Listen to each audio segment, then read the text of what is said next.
नमस्कार, मी मेघनाच किचनमध्ये तुमचं स्वागत आहे। तर आज मी इथं नारळाचं एक नवीन रेसिपी किंवा मिठाई तुम्ही म्हणू शकता, तर ते बनवणार आहे। खूप सोपी पद्धत आणि खूप झटपट होणारं हे आहे।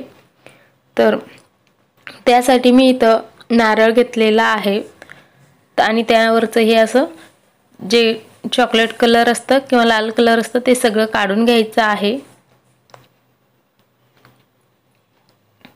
तर तुम्ही कशानेही काढू शकतात। तर हे चाकूने सुद्धा निघतं किंवा आपण जे भाजी करताना बटाटा खिसून घेतो त्यावरचं साल काढून घेतो त्याने सुद्धा हे काढायला येऊ शकतं। तर हे बघा, मी हे नारळाच्या वरचं हे काळपट भाग आहे तो सगळं काढून घेतलेला आहे। तर तुम्ही हे ओल्या नारळाचं सुद्धा करू शकता किंवा जे बाहेर मिळतं डेसिकेटेड कोकोनट त्याच्याने सुद्धा तुम्ही हे बनवू शकता। तर हे सगळं नारळावरचं काढून त्याला असं छोटे छोटे बारीक कट करून घ्यायचे आहेत। तर इथं सगळे कट करून झालेले आहेत। तर आता ह्याला आपल्याला हे नारळाला मी पहिलं इथं धुवून घेणार आहे। तर मी इथं पहिलं धुवून घेतलेलं नाहीये। तर मी सगळं एका भांडीमध्ये कट करून घातलेलं आहे आणि त्यानंतर ह्याच्यामध्ये पाणी घालून ह्याला पहिलं धुवून घेते आणि त्यानंतर थोडंसं हे मिक्सरच्या भांडीमध्ये घालून बारीक करून घ्यायचं आहे। खूप लवकर बारीक होतात हे ओलं नारळ आणि आतमध्ये असं मोठं सुद्धा असं काहीच राहत नाही। तर थोडंसं हे मी इथं बारीक मिक्सर घेतलेला आहे। कोणत्याही मिक्सरच्या भांडीमध्ये घालून हे बारीक करून घ्यायचं आहे। तर मी हे पहिलं एकदा बारीक करून घेतलेलं आहे। बाहेर जसं असलं हे नारळाचं छोटं मिक्सर लावून किंवा डेसिकेटेड कोकोनट मिळतं तसंच हे झालेलं आहे। फक्त ओलसर असतो ते आपण नंतर कढईमध्ये घालून गरम करून घेणार आहोत आणि छान असं सुकं करून घेणार आहोत। तर मी इथं सगळं हे नारळ आहे तो मिक्सरला लावून बारीक करून घेतलेला आहे।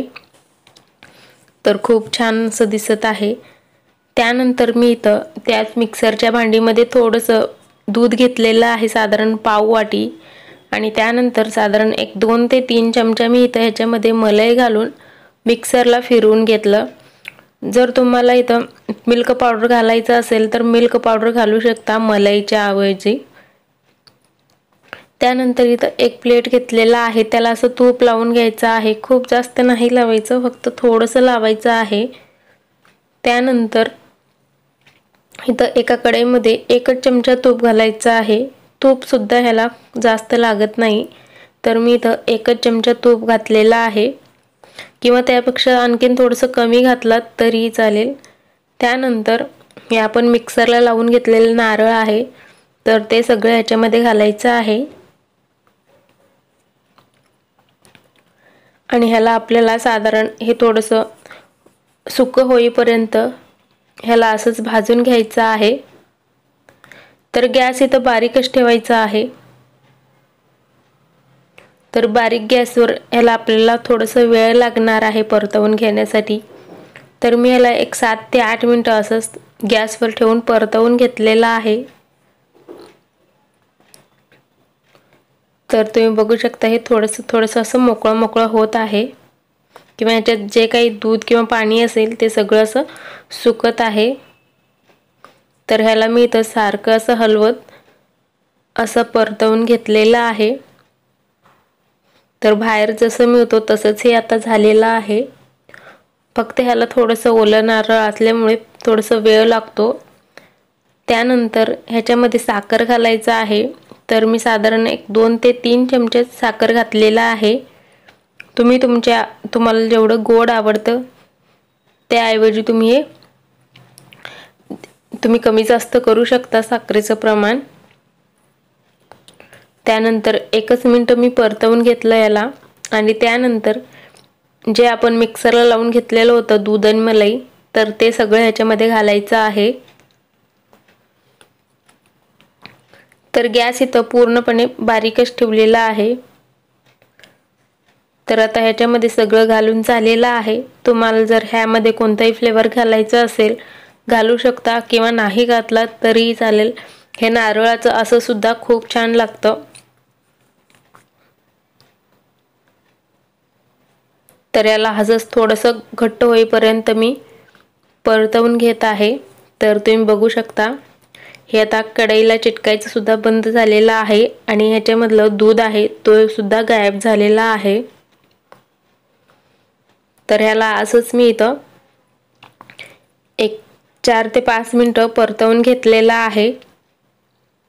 तर आता एवढंच असताना हे गॅस आहे तो बंद करायचं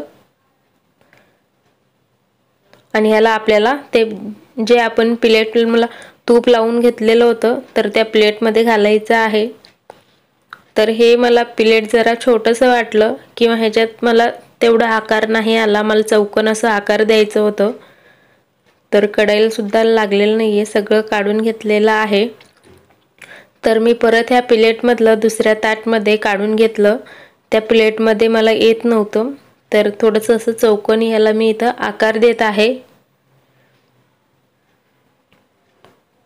तर तुम्ही बघू शकता खूप छान असं लवकर हे झटपट होणारं रेसिपी आहे। तर असं चौकोनी मी करून घेतलं आणि त्यानंतर ह्याला फ्रीजमध्ये ठेवू शकता किंवा असंच वर सुद्धा ठेवू शकता। एक 10 ते 15 मिनिटांमध्ये हे लगेच सेट होईल।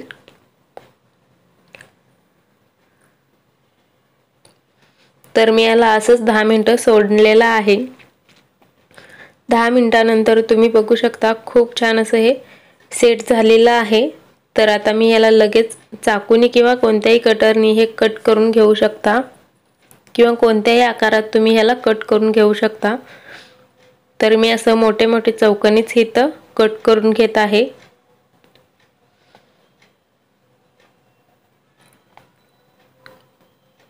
त्यानंतर आता मी तुम्हाला एक काढून दाखवते। तर हे बघा खूप छान असं लवकर निघत आहे। तर इथं आपलं नारळाची बर्फी बनवून तयार झालेले आहेत। तर आता मी सगळे बर्फी काढून घेते। तर तुम्ही सुद्धा ओल्या नारळाचा असं बर्फी घरात नक्की बनवा। तर ह्याला आपण कोणतंही काही असं जास्त वापरलेलं नाहीये, मिल्क पावडर सुद्धा वापरलेलं नाहीये। तर खूप छान दिसत आहेत। तर व्हिडिओ आवडला तर लाईक, शेअर, सबस्क्राईब करा। पुन्हा भेटूया पुढच्या व्हिडिओमध्ये। तोपर्यंत बाय बाय।